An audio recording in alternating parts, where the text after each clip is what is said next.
Hi everyone, welcome back into the classroom. What we're going to do here now is for this video is I'm going to tell you a little bit about the Heritage Multimedia 6-color set.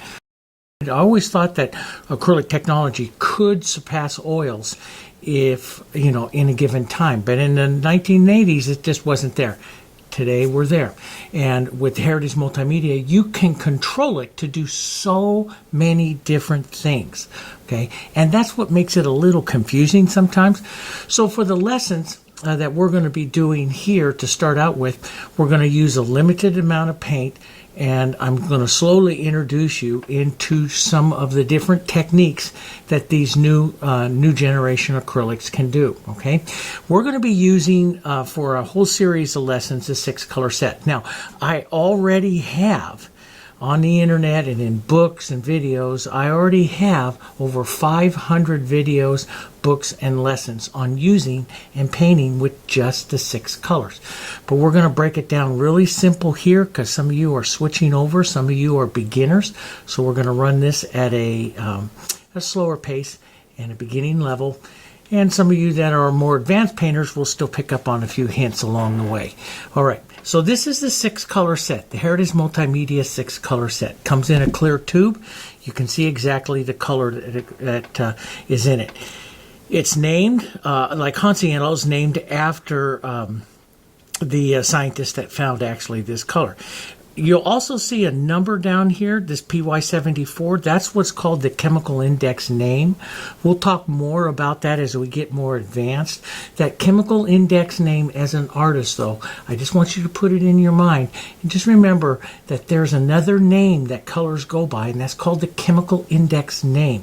That is very important, and it'll tell you later on as an advanced painter exactly how to make a color, okay? We'll talk about that in later videos, or if you study color theory with me, you'll know about that. But so each one of these colors has a chemical index name. This is PR9, pigment red 9, PY74, pigment yellow 74, and they each have a position. But this is naphthol red light. Now, you can go out and buy another company's naphthol red light, and it will be a completely different color.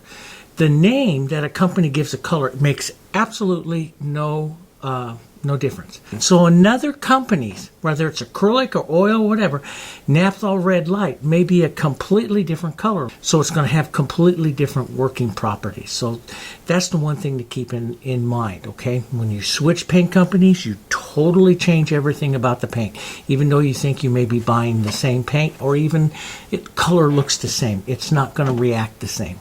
Okay, so what we're going to do with these lessons is use the 6 colors. Okay, so I have Hansi Yellow, Naphthol Red Light, Phthalo Blue, Red Violet, Carbon Black, and White. We'll explain more about the colors in some other videos, the temperatures, the warms, the cools, and everything. Right now I just want to do an introduction to you about the paint, how to put it out, what I put it out on, and then we'll talk about a little bit of color mixing, and then as we get into the lessons we'll learn even more, okay? So first off, if you're going to go to the tubes when you get a tube, they have a flip top label, top here. You can open it this way by flipping the top and squirting it out. That saves you some time. But before you can squirt anything out or do anything, you got to open up the tube, and then there's a foil seal that's right here onto the tube, and so you have to peel back that foil tube and just get rid of that. And then you're all ready to go. You can put your cap back on and you're ready to put out your colors, okay?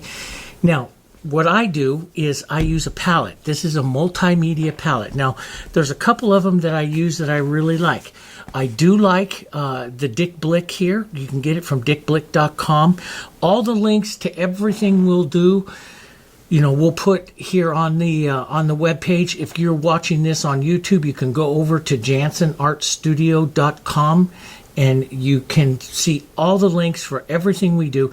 We have you go to jansonartstudio.com, You go up there to the top, you click free videos, you click that, and then you'll see the pages that we're building here for all of the videos. All of our videos that you find on YouTube, plus lots more, is over on JanssenArtStudio.com in the free video section.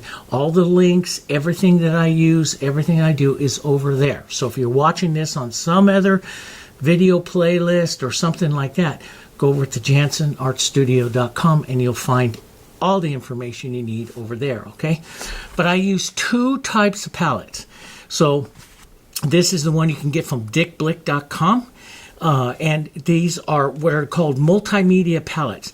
You can use them for oils, acrylics, and stuff. You don't want to use an oil palette because they contain a wax, and that just reacts not so well with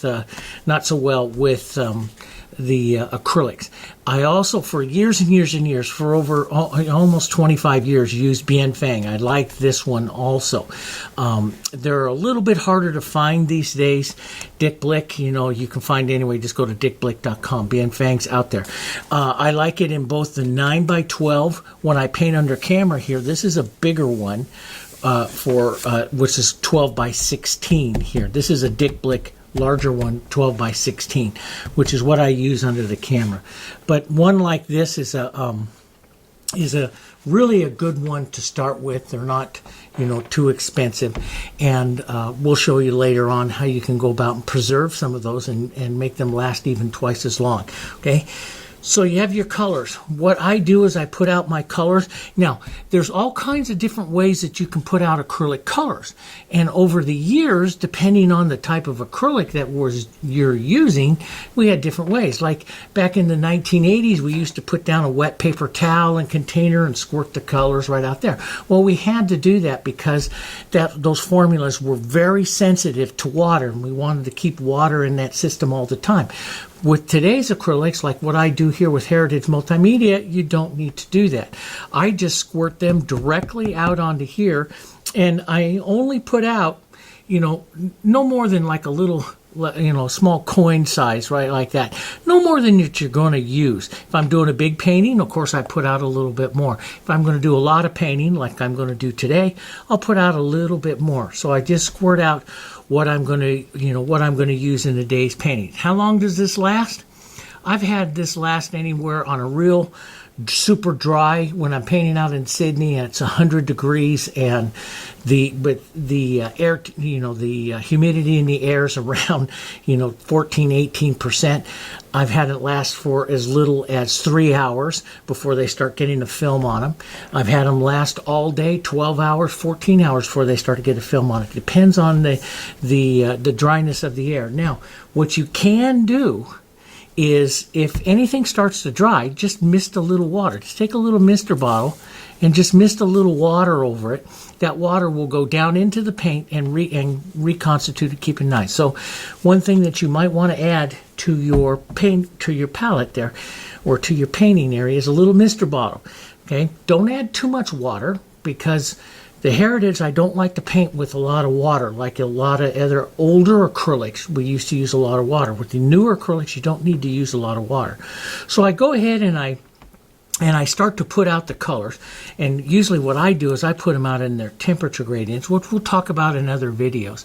So my phthalo blue would go out, and then I'd have a red violet to go out, and it hits all that water that's there. So, you don't really need to have misty water for quite a long time in that. So, but we'll put that out. And then I have my Hansa yellow, naphtha red light, phthalo blue, ultramarine, red violet. I put out black, and then down to the side of black, I usually right down over here, will put down white. This is how I like to put out my colors for most of my painting. These are my neutrals. My black and white are my neutrals. You usually, when you're painting, need a little bit extra white and a little bit extra yellow. And you'll see that right away. Matter of fact, when you're ordering paint, you may want to consider having 2 tubes of white and 2 tubes of yellow, because those colors you'll run out really fast, because that yellow and the white are used to make a lot of other colors, okay? So, just consider, having those, okay? So that's how I do it. That's the palette. This is how I put it all out. And there's other ways of putting it on paper towels. We're going to have other ways of making global colors. We're going to have other ways of mixing mediums into it to extend their drying time and all that kind of stuff. There's a lot of other things, but we'll do those in other videos. I want to keep these short, to the point, and very concise for your learning. Okay, so your 6-color set, get them in the tubes. They also come in jars. And once you start to paint, like if you're like me, you paint a lot, I don't use the tubes so much. I go to jars. And sometimes you'll see them in a 3-ounce, which is a nice little size this way. And then they'll come in a 4-ounce. They'll come in an 8-ounce. And if you ask the studio, if you're using a lot of them, like we had some of our students that were just doing it a lot and using up a lot of certain colors when they're doing, different types of work, they can pour it up specially for you in the 16-ounce. Now, why get the bigger things here? It's just cost, okay? The most packaging. Tubes are very expensive. The other colors are, the jars and stuff like that are not expensive. And so they pass that on to you, okay? So you'll see it in all different kinds. How long does the paint last? It'll last in a container like this for several years. I have some paint that I've had since the very beginning for 12 years. Some paint doesn't last quite as long, like some of your earths, like burnt umbers, raw umbers and stuff. They don't always last quite as long. You'll probably get 4, 5, maybe 6 years out of them. It all depends on how you store them. Don't store them in the direct sunlight. Don't store them out into the garage where it freezes and during the wintertime. Even though they're freeze-thaw stable, if they go through several cycles like that, freezing and thawing, you slowly start to break down the acrylic, the components of it. So just store it in the normal room temperature and away from sunlight, okay? Away from sunlight, and they'll last you for many years, okay? But some pigments will go a little bit harder than others over time, and that's the same way with oils and everything else. We'll talk about that kind of stuff a little bit later, okay? So there you have the 6-color set. That's what we're going to do, how you put them out with. We'll tell you a little bit more in some other videos, okay? All right, let's get on to those videos.